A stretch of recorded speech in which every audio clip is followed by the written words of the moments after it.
Assalamualaikum, halo teman-teman semua. Kami dari mahasiswa program studi manajemen retail di Universitas Indraprasta PGRI. Nah, di sini kami mau menjelaskan materi tentang analisis pekerjaan.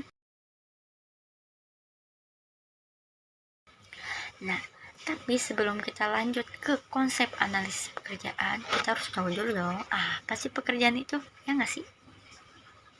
Nah, pekerjaan itu menurut Welcher tahun 2016, beliau itu mendefinisikan kalau pekerjaan itu adalah sebuah konsep yang dinamis. Nah, konsep ini memiliki banyak definisi, banyak makna ya. Jadi kata pekerjaan ini banyak banget maknanya. Seperti dari mulai tingkatan pekerjaan sederhana sampai yang rumit, itu memiliki kata yang berbeda-beda untuk mendefinisikan pekerjaan tersebut atau action tersebut. Nah, kita simpulin kalau pekerjaan itu adalah kegiatan sosial yang dimana individu atau kelompok ini berharap ya dari pekerjaan ini berharap dapat imbalan, tapi ada juga yang nggak berharap dapat imbalan, tetapi dia memiliki rasa kewajiban untuk melakukan pekerjaan tersebut. Nah, untuk penjelasan tentang materi analisis pekerjaan akan disampaikan oleh teman saya yang lain, yaitu Dinda Nur Aini. Saya Dinda Nur Aini. Di sini saya akan menjelaskan tentang analisis pekerjaan. Apa sih analisis pekerjaan itu? Menurut Lloyd dan Leslie tahun 2004, analisis pekerjaan merupakan proses penentuan dan pencatatan tentang informasi yang berkaitan dengan suatu pekerjaan tertentu.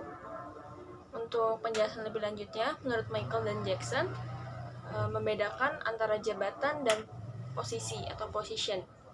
Jabatan adalah sekelompok tugas, kewajiban, dan tanggung jawab, dan posisi atau position adalah prestasi jabatan yang dilakukan oleh seseorang.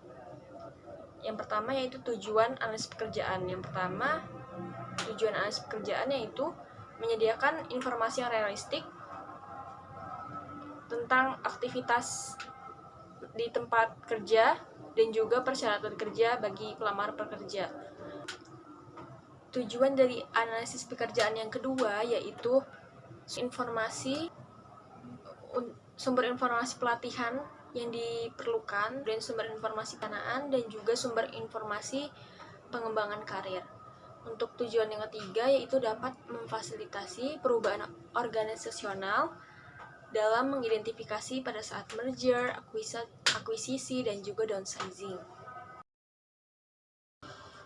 Selanjutnya adalah kegunaan analisis pekerjaan. Yang pertama yaitu rekrutmen dan seleksi.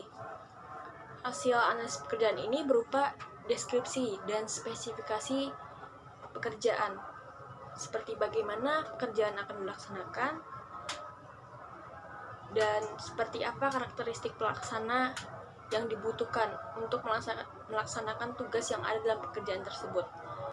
Untuk kegunaan analisis pekerjaan yang kedua yaitu penilaian kinerja. Penilaian kinerja ini membedakan antara kinerja aktual dengan kinerja standarnya.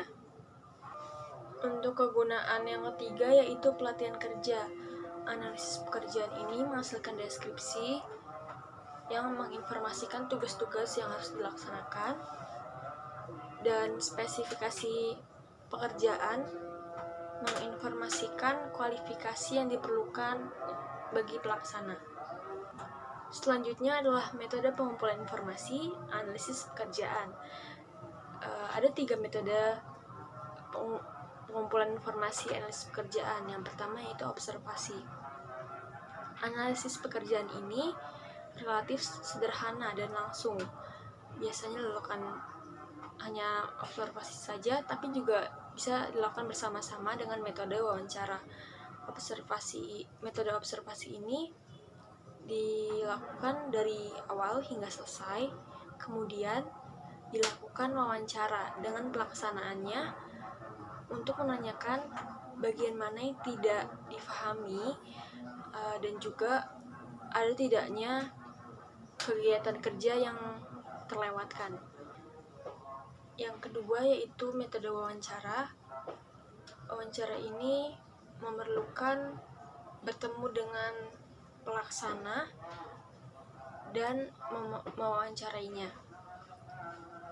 Metode ini juga dapat dilakukan wawancara terstruktur dan tidak terstruktur.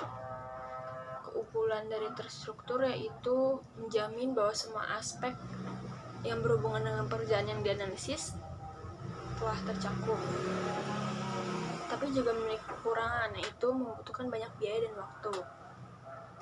Ada 3 jenis metode wawancara, yaitu individual, kelompok, dan juga penyelia. Untuk individual, ini dilaksanakan dengan mewawancarai semua karyawan secara individual.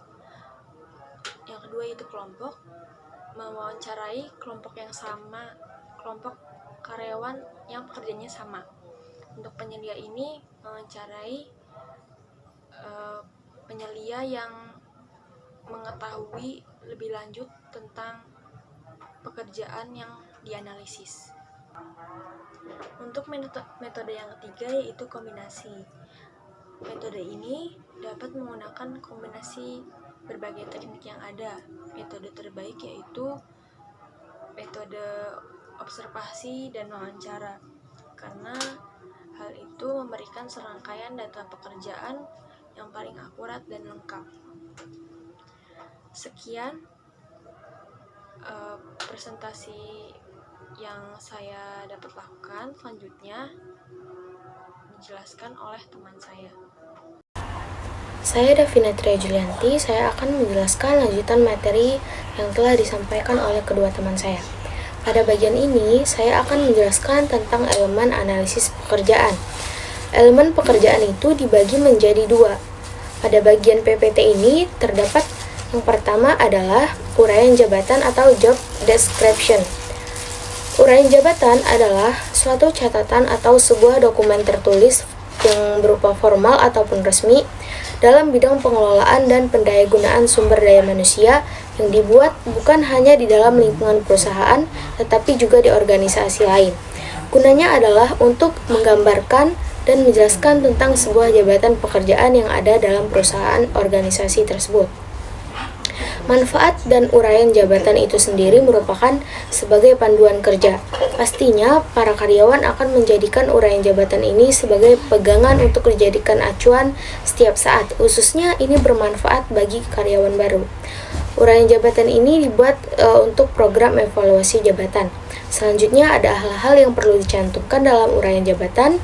Yang pertama ada identifikasi jabatan. Identifikasi jabatan ini tentunya berisi informasi tentang nama jabatan, bagian jabatan, dan kode jabatan. Identifikasi jabatan ini memberikan definisi singkat yang berguna sebagai tambahan informasi pada saat identifikasi jabatan. Kemudian yang kedua ada job desk. Job desk ini merupakan tugas-tugas yang harus dilaksanakan. Pada bagian ini merupakan inti dari uraian jabatan dan juga merupakan bagian yang paling sulit untuk dituliskan secara tepat. Maka dari itu, bisa menyusun job desk ini mulai dari menjawab pertanyaan-pertanyaan yang ada. Kemudian yang ketiga ada pengawasan atau controlling. Pengawasan ini merupakan harus dilakukan oleh para manajer dan diterima oleh para karyawan dalam suatu perusahaan. Pengawasan ini menjadi kunci di balik berhasilnya suatu perusahaan. Kemudian yang keempat ada hubungan dengan jabatan lain. Pada bagian ini menjelaskan hubungan vertikal dan horizontal jabatan ini dengan jabatan lain.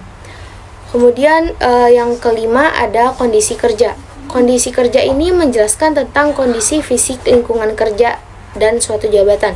Contohnya seperti lingkungannya panas, berdebu, berisik, ataupun kondisi kerja yang berbahaya lainnya. Kemudian yang keenam ada peralatan bahan dan mesin yang digunakan. Peralatan pada suatu perusahaan adalah benda yang berukuran relatif besar dengan perawatan jangka panjang, misalnya seperti meja, kursi, lemari, komputer, laptop, dan sebagainya. Kemudian elemen yang kedua ada itu spesifikasi jabatan. Bisa disebut juga dengan persyaratan jabatan. Spesifikasi jabatan ini merupakan persyaratan pada suatu perusahaan yang minimal harus dipenuhi oleh orang yang menduduki jabatan. agar karyawan dapat melaksanakan tugas yang dibebankannya dengan baik. Spesifikasi jabatan ini dapat disusun secara bersama-sama dengan uraian jabatan, tetapi juga bisa terpisah. Kemudian beberapa hal yang perlu dimasukkan ke dalam persyaratan jabatan ini, yang pertama ada seperti persyaratan mengenai minimal pendidikan, pelatihan, dan pengalaman kerja yang dimiliki. Kemudian persyaratan mengenai pengetahuan, keterampilan, dan mengenai wawasan yang individu itu miliki. Kemudian ada persyaratan kesehatan, contohnya kesehatan fisik dan mental. Kemudian juga ada persyaratan mengenai umur dan jenis kelamin. Oke teman-teman, mungkin cukup sekian yang dapat saya sampaikan. Apabila ada kesalahan mohon dimaafkan. See you next video ya. Down, yeah. I've been feeling so